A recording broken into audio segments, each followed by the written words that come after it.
আসসালামু আলাইকুম। আমি আর রাফি আহমেদ বলছি ওপেন শুট মিডিয়া থেকে। বাংলাদেশের প্রাকৃতিক সৌন্দর্যের এক অপরূপ নিদর্শন মধুপুর জাতীয় উদ্যান।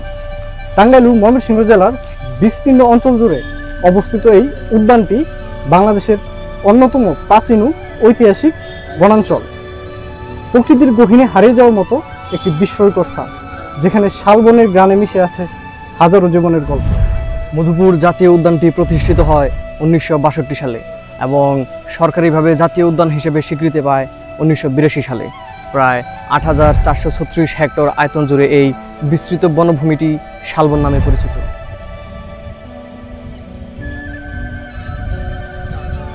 মধুপুর জাতীয় উদ্যানের প্রধান আকর্ষণ হচ্ছে শাল গাছ। শাল গাছ ছাড়াও এখানে রয়েছে মহুয়া, গর্জন, করই ও বিভিন্ন ঔষধি গাছ। এ বনের ভিতর দিয়ে চলে গেছে সরু পথ, যেখানে হাঁটলে মনে হয় প্রকৃতির এক নিঃশব্দ জগতে প্রবেশ করছে। এই বন পূর্বে চিতাবাঘের প্রিয় আবাসস্থল ছিল এবং বিস্তৃতিও ছিল বিশাল। তবে বর্তমানে বানর, মুখপোড়া হনুমান, মায়া হরিণ, চিত্রা হরিণ, বন্য শূকর, বনরুই, মেসুবাঘ সহ 9 প্রজাতির স্তন্যপায়ী, লাল বনমুরগ সহ 38 প্রজাতির পাখি, 4 প্রজাতির উভচর এবং কয়েক প্রজাতির সরীসৃপ পাওয়া যায়। বনের ঠিক মাঝখানে লহরিয়া বিট অফিসের কাছে রয়েছে একটি হরিণ প্রজনন কেন্দ্র। মধুপুর শুধু একটি বন নয়, এটি গারো এবং কোচ আদিবাসীদের জন্মভূমি।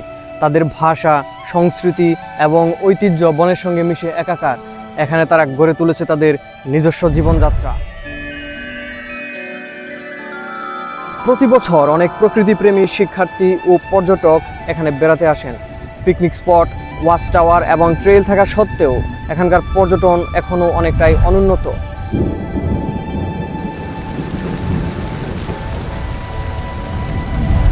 বন উজাড়, কৃষিকাজে জমি ব্যবহার এবং বন্যপ্রাণীর আবাসস্থল ধ্বংস, এসব সমস্যায় মধুপুর বন আজ হুমকির মুখে।